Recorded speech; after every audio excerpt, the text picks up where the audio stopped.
Welcome to the Pastor's Podcast. Pastor Scott here with Pastor Brian. Hey. And Andy. Hello. Our Sunday morning... I always get it wrong. Sunday morning director? Sunday services director. Me. I know. I know.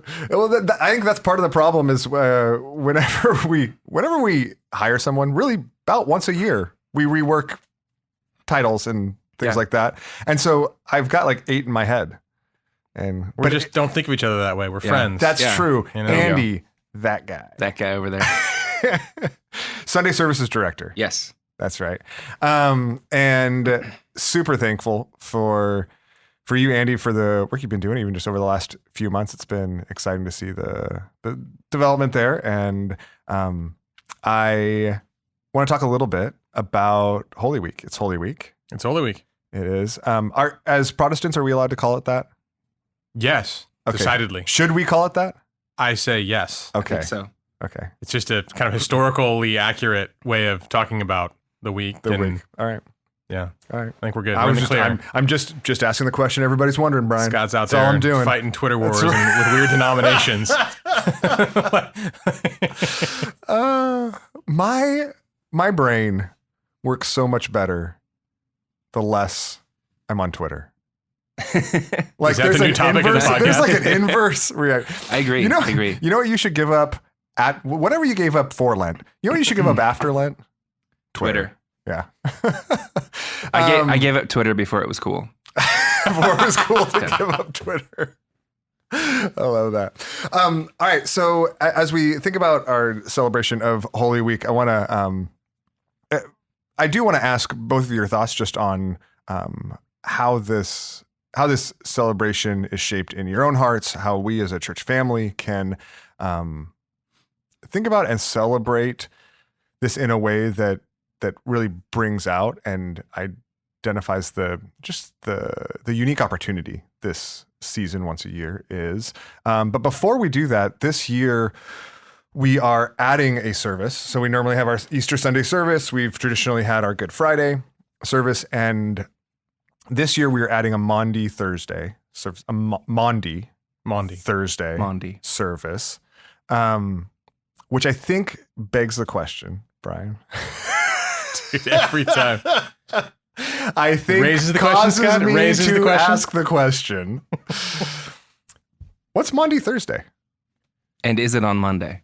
Yeah, and what's with the name? What's with the seemingly English confusing name? That is definitely how I think my kids heard it for like Maundy Thursday. What in the world is that? What is that?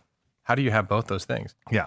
Maundy Thursday is the Thursday of Holy Week. It's the Thursday in which Jesus washed disciples' feet and was in the upper room with them, celebrated the Lord's Supper for the first time, and the night of the Mount of Olives, and when he spoke to them and prayed to the Father for him and on their behalf, the night of Gethsemane in many ways. Like so, a lot happened on Maundy Thursday. It's called Maundy Thursday from Latin. So Latin mandate, I believe that's the Latin word, means mandate. And so if you read John 13, where Jesus washes the disciples' feet, you've got him giving the commandment, love one another as I have loved you.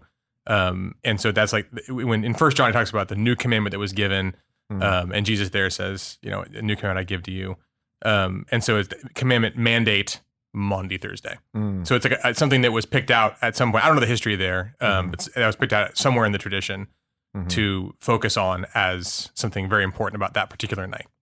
And is it, in that sense, has it traditionally been a celebration of kind of everything that night, or particularly with a particular focus on the mandate?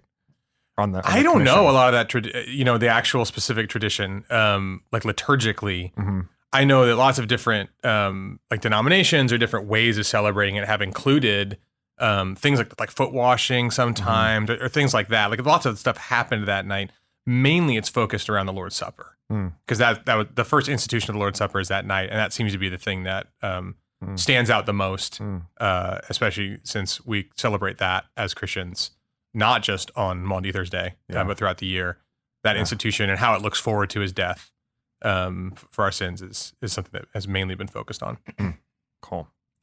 So, Andy, this is one of the things that I remember months ago hearing kind of first from you about just your desire to do a celebration on a service on Maundy Thursday. Why was this compelling to you to kind of add to the Holy Week calendar? Well, I had done it at a previous church where I was serving, and it seemed to work really well. And there was a desire for a choir to be started, or at least the beginnings of one here, and people have expressed that to me. So in a former job, I decided to use the choir to lead worship in the Maundy Thursday service, and I had the band lead the Good Friday service. So it just kind of made sense, and I thought, hey, this would be a really good opportunity to start this up. And Maundy Thursday and Good Friday, as I'm sure we might talk about later, just really mean a lot to me during Holy Week and help me to really prepare for Sunday, the celebration of the resurrection.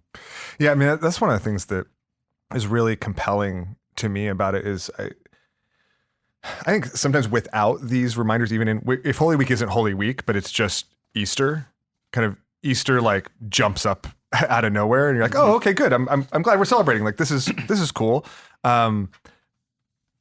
But as we draw these lines and these moments throughout the week leading up, it really helps me to focus, to think more deeply, think more about the reality of what happened, about the significance of that night, the significance of Good Friday, and therefore the even greater significance of Easter as well. So I'm really thankful for it, really excited for it.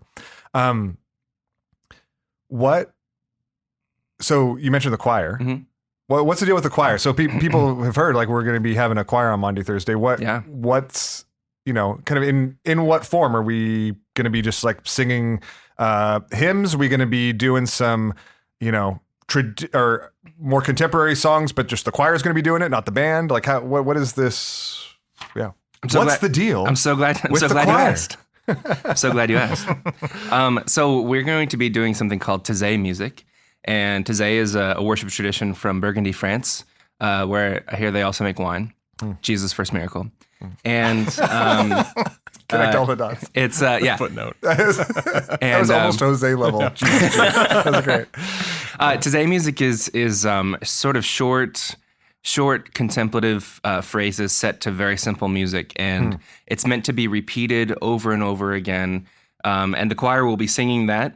And the idea is that either you can sit in silence in prayer and let the music sort of wash over you because of its simple beauty, or you can participate in the service. If you pick up on the text on the lyrics, you can sing along with the choir.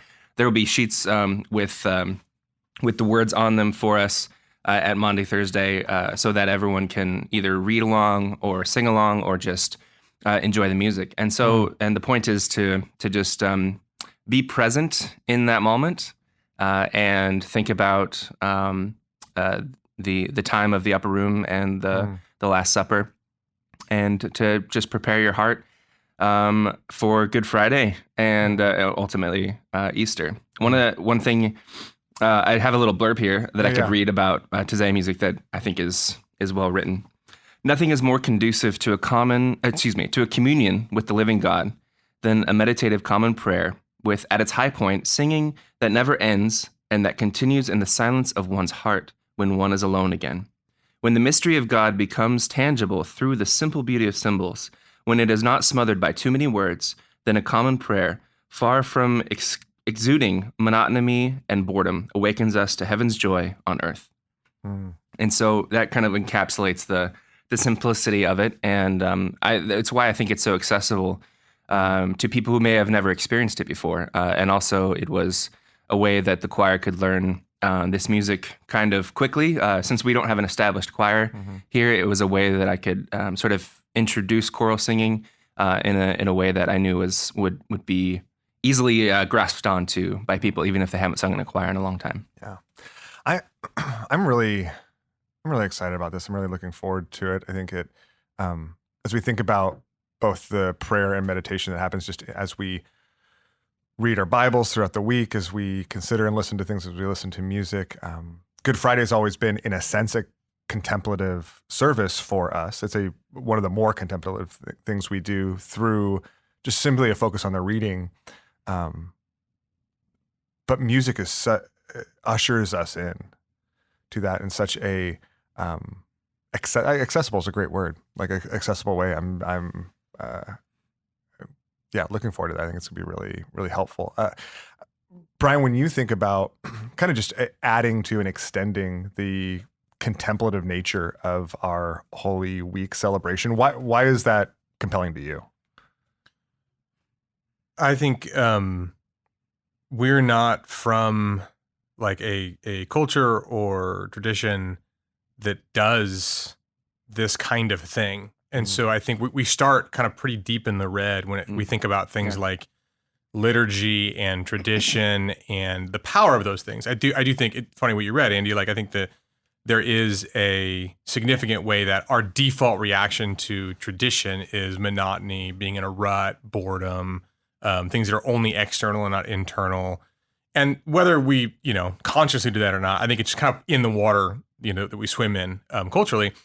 And so the more we can fight to institute like traditions and contemplation about things that happen like yearly and contemplation about things that happened not right now, but thousands of years ago, I think the more we're going to find that those default reactions weren't quite right.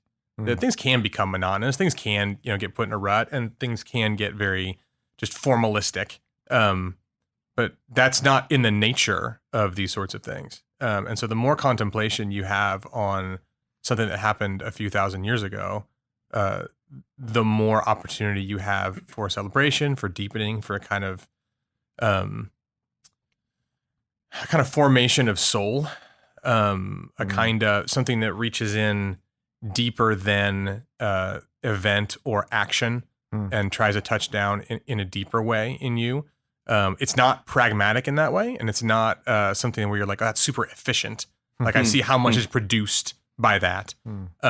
But when all you're doing is kind of running through a world that measures everything based on efficiency and productivity, even spiritual things a lot of the time, you end up being very efficient and productive, but not touched in your soul as often as maybe someone who lived a long time ago and who went through these same motions with a lot of reverence and a lot of attention, both to God and to ourselves and our souls in the process. So the idea of adding one more service, there's logistics there. It's like, okay, well, we got to figure that out and, unlock the doors, do these different things, but I think the more we can do this sort of a thing, the better we all are as a church community. So there's more we could say there, but that's my first stab.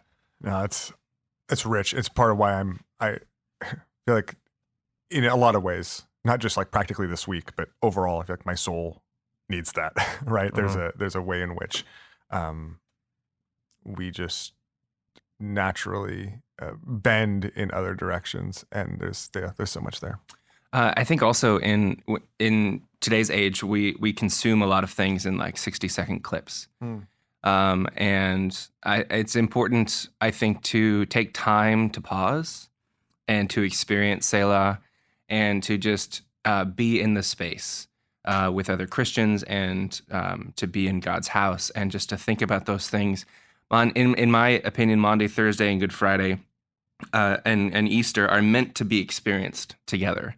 And so one leads to the next, and then one leads to the next. And it's something that I think is a complete package. So if you can this week, if you're listening now, if you can this week and you were thinking, maybe I'll just go to one and then Sunday, try really hard if you can to come to both Thursday and Friday in addition to Sunday. I think it will be really enriching.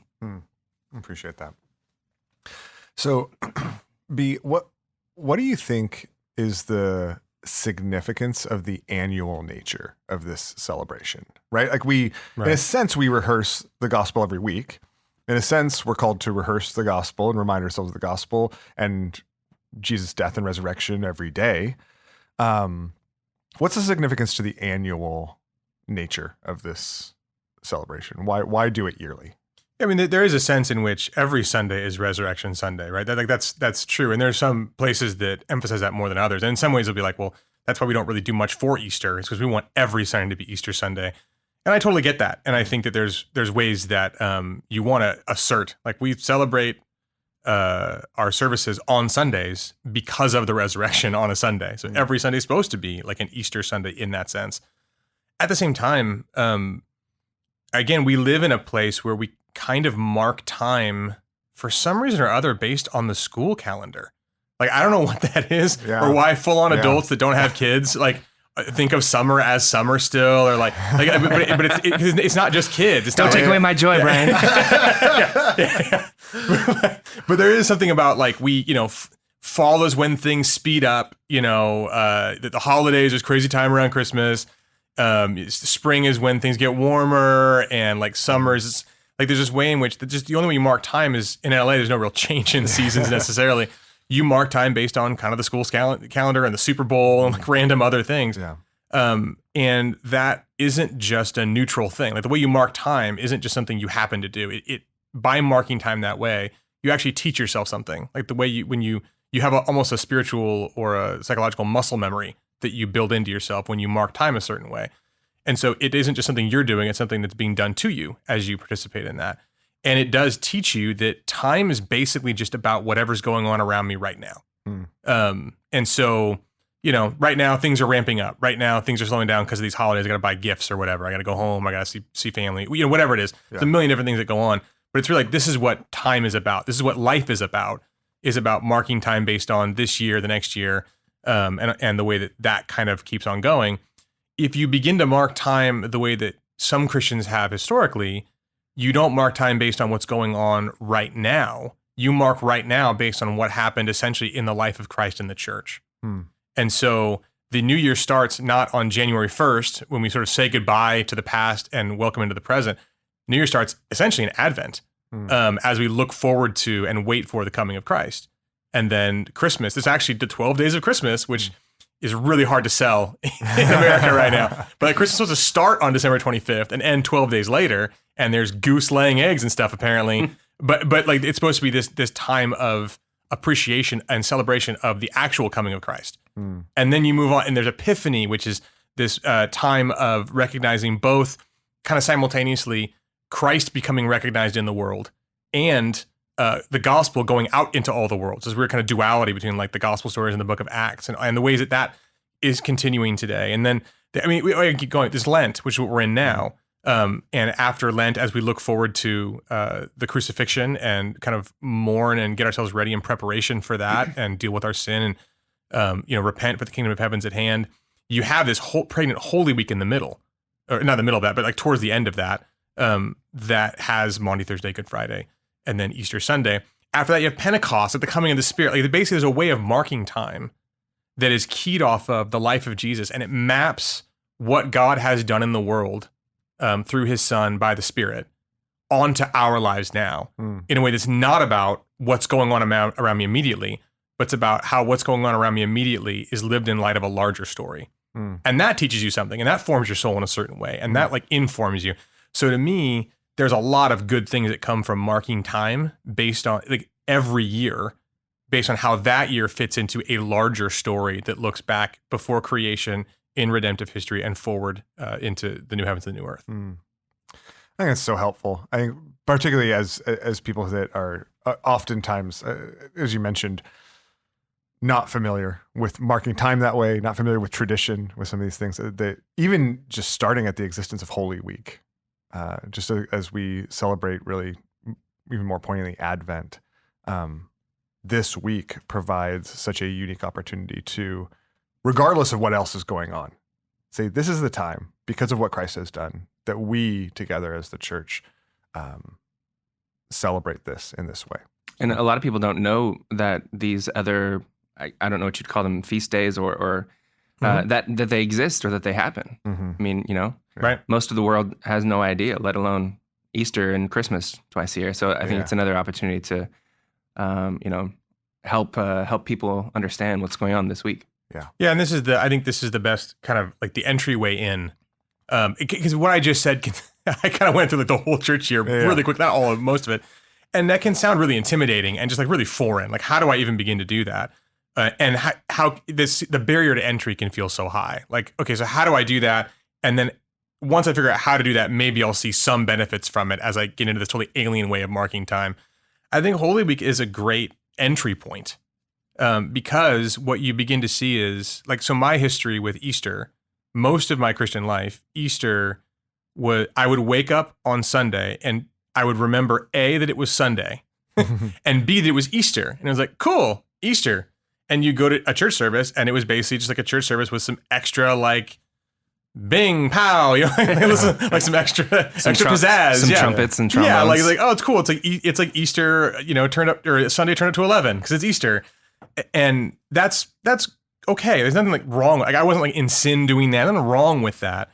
But now, as I'm older and as we do these liturgical things, as we commemorate Holy Week more, I go to Maundy Thursday and I enter in to the last night of Jesus's life with the disciples, and I kind of keep watch with them, with him. I hear what he says, and I in a sense, I place myself into his story as one of his disciples just later on, and in that I'm hearing those words in a different way.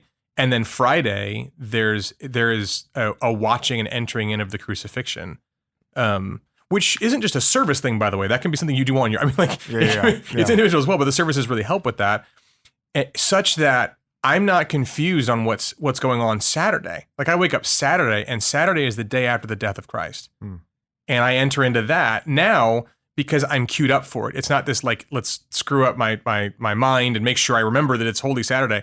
I'm already present in it, such that Easter morning, I'm not remembering it's Sunday. I'm not remembering it's Easter. I'm looking for Easter. Like, I'm looking for a celebration on Sunday because I'm looking for a resurrection because of Thursday, Friday, and Saturday. It's just a different experience than going to a service with a little more pizzazz. It's like, no, this is Easter now. I needed this. Yeah. And so if you enter into that, then you begin to see how marking more of your year that way, or entering into more of the storyline of Scripture as it intersects with your life, becomes something that gives you that same kind of resonance and relevance and kind of internal access to things that can seem so far away or removed from your everyday life. Yeah, I appreciate that. I think it's really helpful. I think it's really helpful to think through not just the significance of Easter, but even the significance of this whole week and how it both shapes our experience, but also through that experience shapes our hearts, right? Brings us to a deeper understanding, just to know God more clearly in and through it. So with that, any last thoughts or encouragements as people celebrate and remember and consider this week? For me, Holy Week is so important as in my journey as a Christian. And I didn't realize it until a couple of years ago when I finally did these services back to back. I hadn't done them before, except for I don't know, 7, 10 maybe years ago at this point. And until I experienced those services, I had no idea that I needed to go through those enormous, uncomfortable emotions of going through Maundy Thursday and Good Friday and then Holy Saturday. And it illuminated so many things and allowed me to have space to experience those emotions that sometimes we just don't want to experience. Negative, uncomfortable emotions are part of the human experience. And I think trying to, in some way, feel a fraction of what Jesus went through during that time and to commemorate in a way what happened, it only makes Sunday, like Brian was saying, that much more meaningful. And instead of just, oh yes, it's Easter Sunday and we get to have ham and deviled eggs, it becomes something that is so much more rich and something that I look forward to every year because of that. And it's not just a passing of time, like Brian was saying. It's something that is so incredibly deep for me, and I don't know if I could ever experience a Holy Week without those two services before Sunday. Appreciate that. Yeah. So in that vein, I think, if you're listening, there's definitely a group of people, I think, in the church who, if I was you, I would probably have normally approached Holy Week like, yeah, like I'll pick one of those services and I'll go and I'll go to Easter Sunday. And I'm doing that mainly because I just feel kind of busy. Like Thursday's like a big day. So maybe I'll skip, or like maybe Friday's like a long day, presentation at work, whatever. And so for you, I want to say like, I get it. And I'm not looking to like pile onto your plate, but I do think it's worth trying to make this happen, to enter into this with us. There's also a lot of people who aren't just like, oh yeah, it just seems like a lot to do in 1 week. They just can't. Like you can't, you have something you can't get out of. You have kids, so you can't come to both of these. You have to pick one, for a variety of reasons. And I just kind of want to tell you, you're not left out. You, just because you can't come to the service doesn't mean you're not participating in this with us in some way. And while we'd love to have you there and think there's something to be had at the services, there's a way that you can, along with your church family, be walking with us through Holy Week just by reading some of the scriptures from those nights. Read John 13, 14, 15, on Thursday, read the crucifixion account on Friday. Listen to it when you're scrambling, to like find time in between all the things that you have to do that day because you're just swamped for whatever reason. Even if you can't come to the services, join in with us so that you too come Sunday. Like, I needed this. Like, this is exactly, I want to come and celebrate on Sunday morning. This is available to all of us, not just those that can make it to the service. We also hope that if you have a community group on Thursday specifically, that maybe you organize together and say, hey, let's go to the service as a community group together. Appreciate that. I appreciate that. Well, I'm looking forward to it. Thank you guys so much both for the time today and also for just the work you put into shaping this for us. I'm looking forward to it. I'm excited to see Me too. how the Lord uses it both in our lives and in the life of the church. And thanks for listening. We love you. We appreciate you. We're excited to celebrate with you to whatever extent you can this week. And so we hope to see you on Sunday and Friday and Thursday.